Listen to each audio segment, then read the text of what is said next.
now at 5. It happened just an hour ago. The D.C. Council passed that emergency crime bill. The goal is to try to save lives and to do it quickly. I'm Leslie Foster. I'm Lorenzo Hall. From shootings to robberies, we know a lot of our neighbors just don't feel safe. Now, with the majority vote, the D.C. Council is taking action to try and stop this bloodshed. Our Delia Gonsalves joins us live outside the 7D police station. And D, not everybody is behind this new crime bill, right?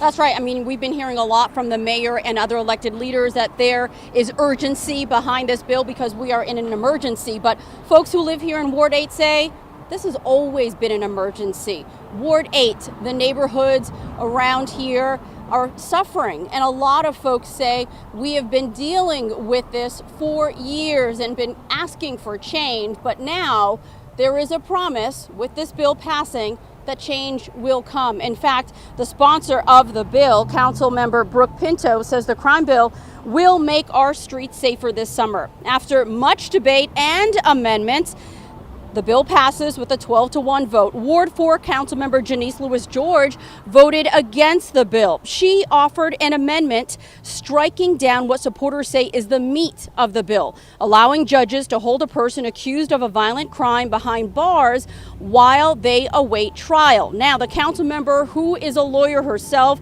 says this violates due process, and she says the data shows it will only make matters worse and people more criminally aligned. The bill also makes firing a gun a felony, allows prosecutors to extradite suspects charged with misdemeanors, and allows GPS data from ankle monitors to be used as evidence in courts. We've seen more than 500 people shot in 400 separate incidents. I hear from residents in all 8 wards every single day that people are fearful and want urgent action to address these challenges. Since I've been on the council, I've been trying to ring the alarm, trying to figure out how to support Councilmember McDuffie's NEAR Act to create a comprehensive approach to addressing crime through a public health approach. It's just recent that we are putting some teeth in the game in the last 3 to 4 years. Now, I can tell you the bill passed with that 12-1 vote. However, they are still debating amendments to this legislation, including one offered by Robert White, which would require their mayor to submit a report January 1st, accounting for not only where the guns are and how many guns have been recovered, but a little more detail on the manufacturer of the gun, the sale, the theft of that gun, really trying to track where these guns are coming from.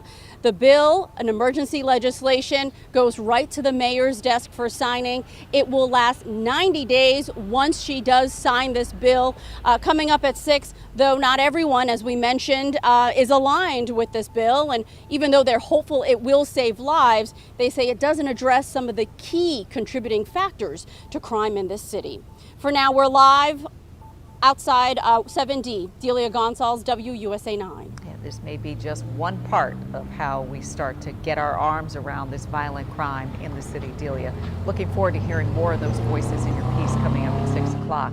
We can verify, though, that violent crimes are happening more often in D.C. compared to this time last year. These are the new numbers from D.C. police. Violent crimes are up 33%, homicides are up 17%, and car thefts 117%.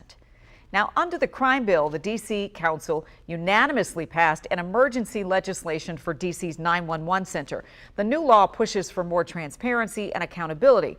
And WUSA 9 has followed the problems closely with the Office of Unified Communication. From people being sent to the wrong locations to the difficulties people have making 911 calls, this new bill will require the OUC to make the data public on staffing shortages and how long it takes to answer a call and how long it takes to send help, the errors in the answers of those calls, and the number of calls that are dropped. All members of the council passed a bill to launch an independent investigation into some of the sexual harassment claims against former D.C. Deputy Mayor John Falcicchio. Falcicchio, you remember, resigned back in March, shortly before allegations made by 2 city employees became public. And 2 weeks ago, WUSA 9 heard reports of a third accuser who works outside the D.C. government. Mayor Muriel Bowser sent a letter to the Inspector General calling for an investigation into allegations of favoritism favoritism, bullying, and retaliation in the Wilson building. Now the D.C. Council wants to launch its own investigation.